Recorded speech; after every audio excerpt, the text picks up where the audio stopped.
Good afternoon, everyone. Is there anybody in this room that is new to New Thought? 3. So it should be 5.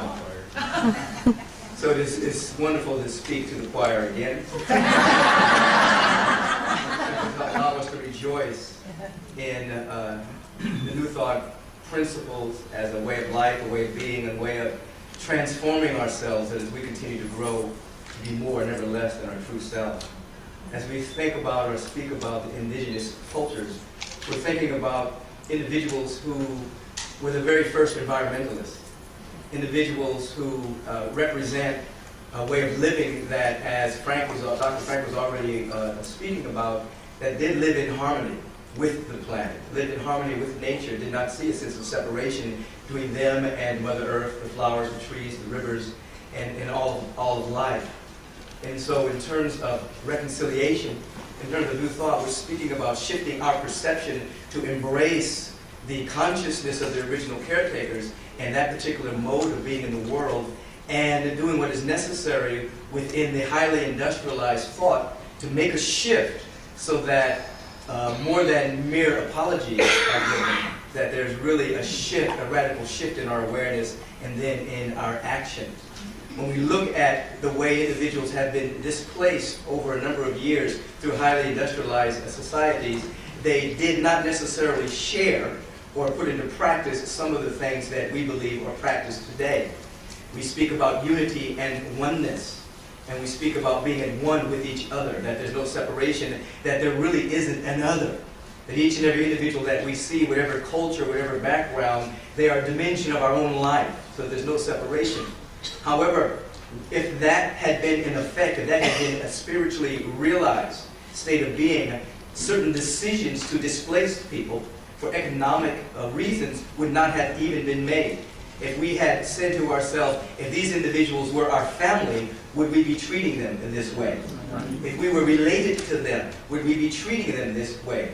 So the New Thought principle of oneness and the unity, when actualized, informs our decisions as to how we treat each other, how we treat so-called indigenous beings on the planet. Another New Thought principle is the plenitude or abundance. And oftentimes thought of greed and moving people around emanates from a sense of scarcity, of lack, and of limitation. And we absolutely are aware that we live in a field of plenitude. We live in a field of zero-point energy. We live in a field where energy is constantly transmuting itself but never runs out. If in fact we had that as a spiritual realization and acted from that, then the greed and the total non-caring of other individuals would not inform our decision. We would operate from a level of creativity. In other words, one of the main principles of New Thought, we mentioned this embracing this evolutionary impulse that governs the universe. We embrace a new perception that allows new thought, that allows new experience to take place. One of the things that has not been utilized in terms of indigenous cultures is our imagination and creativity. They have been put to the side. Individuals have been operating from separation, operating from lack, and operating from a lack of creativity. Therefore, individuals have been displaced, misused, abused, and exploited. When individuals begin to live up to the true meaning of being a spiritual being, that is, embracing this evolutionary impulse and beginning to speak creativity, speak so that creativity bursts forth in our awareness, we act differently on the planet and towards each other. And so in terms of reconciliation, we're talking about a deep and meaningful change in our consciousness, so that we're seeing the other, not as the other, as ourselves. We're speaking about living in a field of abundance, and we're speaking about creativity. Now, when we look at all the things that have occurred on our planet against individuals being displaced and being exploited, I'm brought to, and we talk about reconciliation, or how does good arise from that. I always think about Dr. Howard Washington Thurman, who I had the opportunity, when I was attending Morehouse College a number of years ago, one of the first lectures I attended in Graves Hall, not Graves Hall, and one of the, I don't even remember the hall at this point, but one of the first lectures I heard was from Dr. Thurman.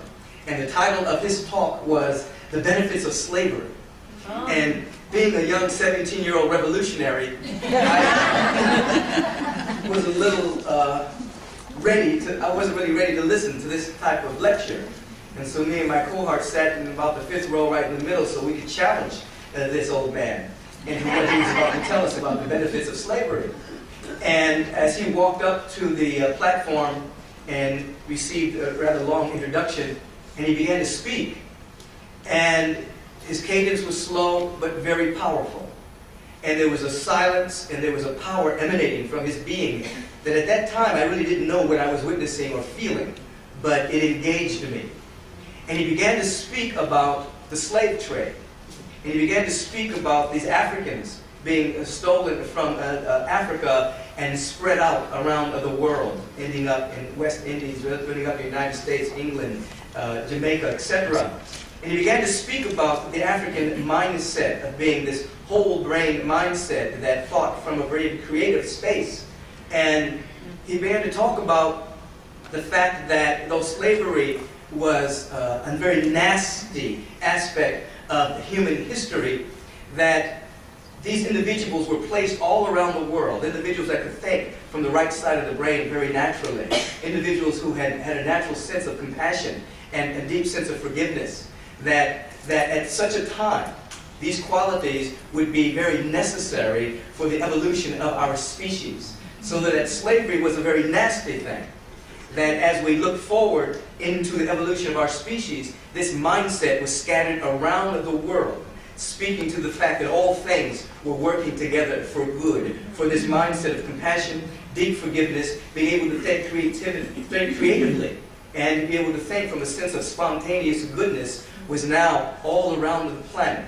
So as we as New Thought continue to do our spiritual mind treatment, our deep and abiding listening, seriously practicing these spiritual truths, we will mitigate the harm that has done on the planet for the indigenous cultures. We will make it into something good. Harvest the wonderful gifts and talents that were ready and already available for indigenous cultures, but allow that evolutionary impulse to spread it throughout the entire planet. We are here for such a moment as that. Peace and blessings.